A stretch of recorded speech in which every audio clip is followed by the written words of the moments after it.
police brutality. And some of the best advice I ever got was from Andrew Young, who told me, never get out the fight and speak up when people won't speak. And today's decision, it's not about the finding. It's about the process. Because what we have now seen, the entire world has seen, is one finding from a district attorney, pictures, exhibits, breakdowns of videos, finding guilt, finding them at fault. And then today, we watch, as a world, as a community, another district attorney or prosecutor finding a totally different result from the same facts. And all of you can understand, no matter what you look like, how that's confusing. How is that possible? And we hear the veiled comments of, oh, the first investigation was done for political reasons, but you can't prove that. We could say the same thing about today. But we won't do that. We won't be that disrespectful to the special prosecutor. So the confusion looms. And what we also try and look at as a law firm, because we have that responsibility, is just the facts. The facts that actually matter. Yes, there was a fight. They went through it today. There was a very bad confrontation. No person in this country should fight with police officers. No one. Ever. Because during that fight, they were justified in using deadly force. 100%. While he was on top of them, they didn't know if he was reaching for a gun or whatever. They could have used deadly force, and I would have backed any officer that did it. But they did not. They did not. They chose not to when they were justified. But they decided to use lethal force as a man was running away 19 feet away. And the key important thing in that is not just that officer deciding that I'm about to take a life when I don't have to. Is the key thing that the special prosecutor said himself today, which is the confusing part. In the heat of the moment, when an officer was going through an officer's mind, Officer Ross may not have understood that taser had been fired twice. That would not be something that he was processing. And because he's not processing that, it still is a deadly weapon. Well, what the officer knew or did not know, it's not the law. At that point, what the special prosecutor confirmed today is it wasn't a deadly weapon when he was killed. That's from their words, not ours. And getting into the mind of the officer what should have or what he knew or didn't know, all we're asking is that the community resolves these situations when it's a close call and it goes to a grand jury, which my law partner is going to get more in depth about. Letting the people decide. That's what the family expected in this situation when you had one prosecutor say one thing, and we already knew what the decision was going to be today.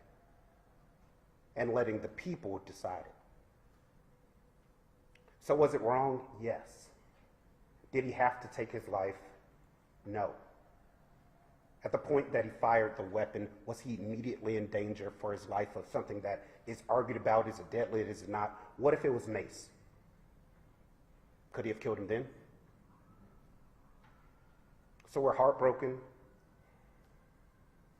confused, but not angry. No person out there should be angry.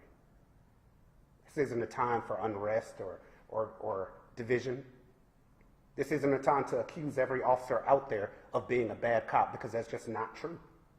There are phenomenal police officers out there in APD and across this country, people we depend on every day for our lives. But we have a responsibility to speak up when something wrong has occurred. So we're destroyed by the announcement today. And we'll continue our fight in civil court, because that seems to be the only place that we can get justice, possibly, depending on the city of Atlanta and its leadership. And I'll let my law partner, Justin Miller, elaborate on the case. He has talked to Tamika Miller and let you know what she has said. Good afternoon. All let's just break this down for a second. 2 police officers lost the fight. You saw it on the district attorney's breakdown of why the special district attorney's breakdown on why this is happening, why they did not charge these officers. 2 police officers lost the fight. Now, is losing a fight a reason enough for Rayshard Brooks to have lost his life? That's the question. You lost the fight. There are 100 other tools at your disposal that you can use as a police officer to catch a suspect that's fleeing. They have helicopters. They have other police officers. They have K-9 units. They have cars. They have everything. That is their job, to catch people who run. Rayshard Brooks had a taser that was spent. In his hand, he had a useless piece of plastic. The officer, they say, didn't know, and he was moving too fast, and in the heat of the moment, you can't tell what's going on. Well, in the heat of the moment, if you can't decide what's going on, you don't need to shoot someone in the back when they're 19 feet in front of you. This is what we already knew they were going to say. They didn't say anything new. They didn't show us anything different. They showed us in detail that he won the fight. Okay, should he have been fighting with the police? Absolutely not. And like Chris said, at that time, if they had killed him, we wouldn't all be here today. But they didn't. He won the fight and he tried to get away. And they felt whatever way they felt, not even they, I'm sorry, Officer Rolfe felt whatever way Officer Rolfe felt and decided to shoot him in the back. Whatever else it is, whatever else happened before, he was shot in the back, 19 feet away. Now, we have seen over the last few years school shooters, mass shooters, people shooting up churches. Many of these people were taken into custody without incident. They definitely were not killed. So, how is it that some of these people who shoot and kill many, many, many people can get taken in without incident?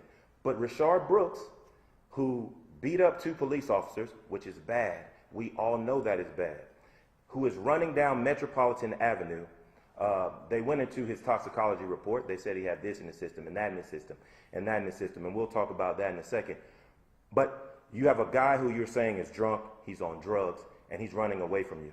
So you can't catch a drunk guy on drugs running down Metropolitan Avenue. You have to shoot him in the back. But people who kill 10 and 20 people, they can be taken in without incident. We all know this is ridiculous. Why are we letting them tell us that this is okay? Because it's not. Let's talk about the drugs. They went into detail at the very end about the drugs that were in his system, the drugs that were in his car. Why did they go into that? Because they wanted to sound like he was a hulking threat. He was a huge, drugged up guy who beat them up and they had no choice but to kill him. That's not true. Here's the choice. Take your L. Then use all the tools at your disposal to go find him. Lock him up. Let the criminal justice process do its job. They didn't do that.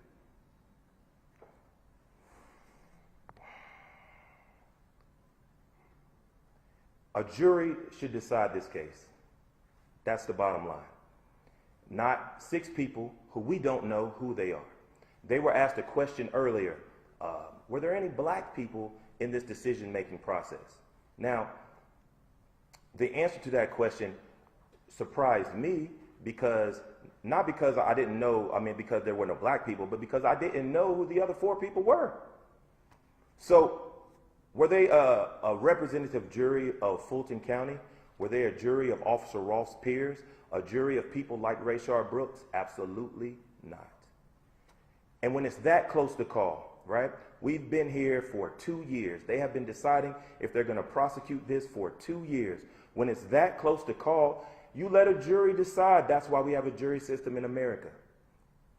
But today, we did not get a jury. We did not get a choice. The people of Fulton County didn't get to decide whether or not this was right or if this was wrong. And that, in and of itself, is wrong. When you have to break down a video by the millisecond, calling in experts to tell you what they see here, and then a millisecond later, this is what I think I see here, and this is what they think they see there.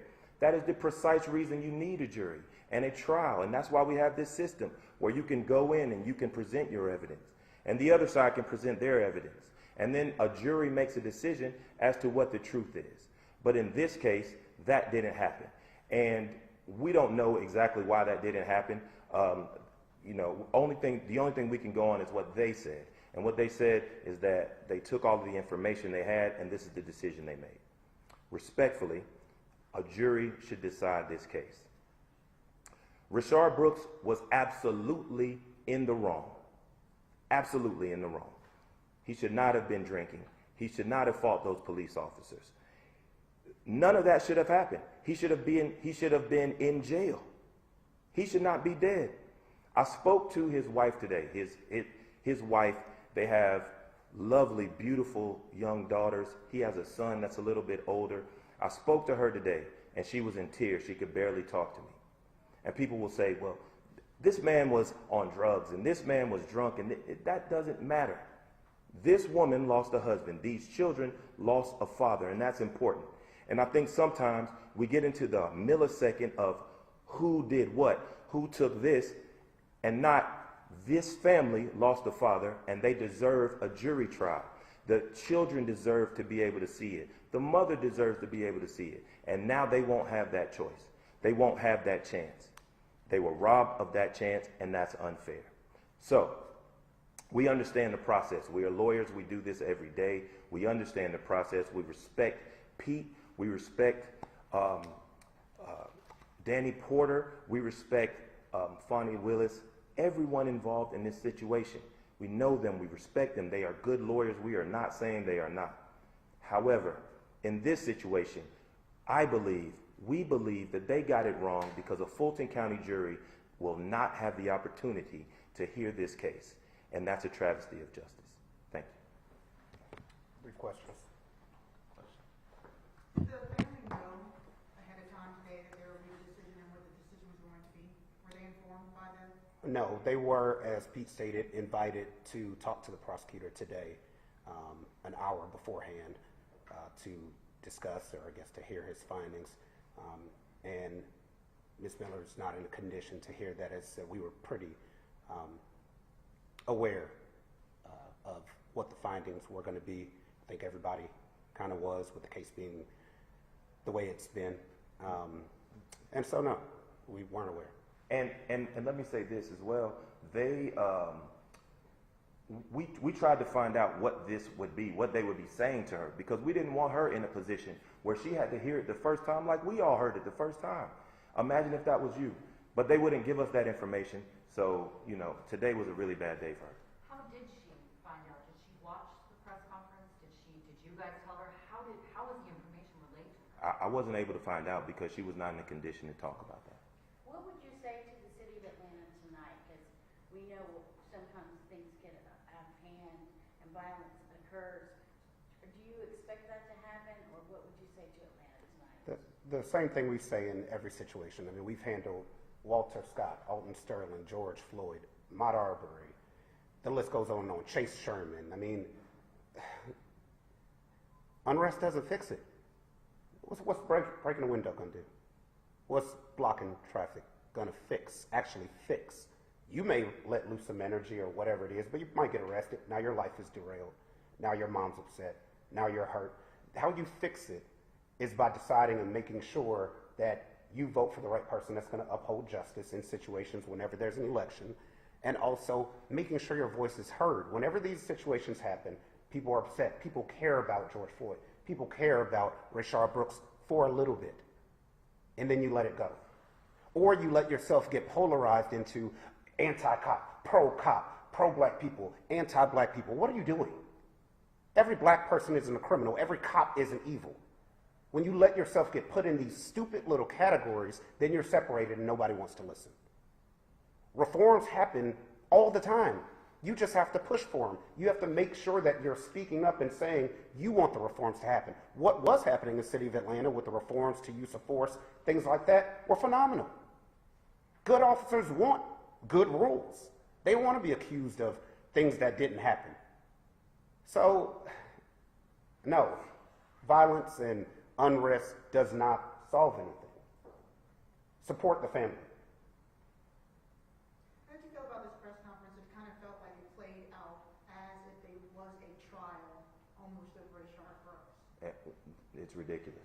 It's just like when we were working on the George Floyd case, one of the things we had to tell to the media a lot was this is not the George Floyd trial. And summarily, this is not the Rayshard Brooks trial. It never will be, and because now it's not going to a jury, but it never was. This is not about him at that time. It's about the reasonableness of the officer's decisions. You heard them say that several times.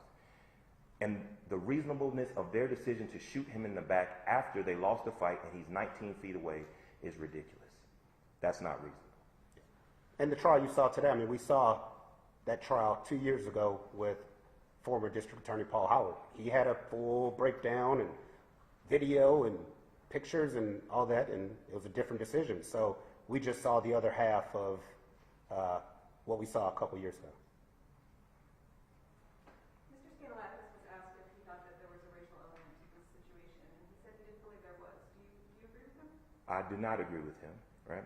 I do think there's a racial element. Everyone can see the racial element. I mean, for him to say that is a little disingenuous. That doesn't mean that it is some racism going on. There's some kind of underlying secret society. It doesn't mean any of that. But yes, there's a racial component to it. If you think about Officer Rolfe, look at where he's from, right?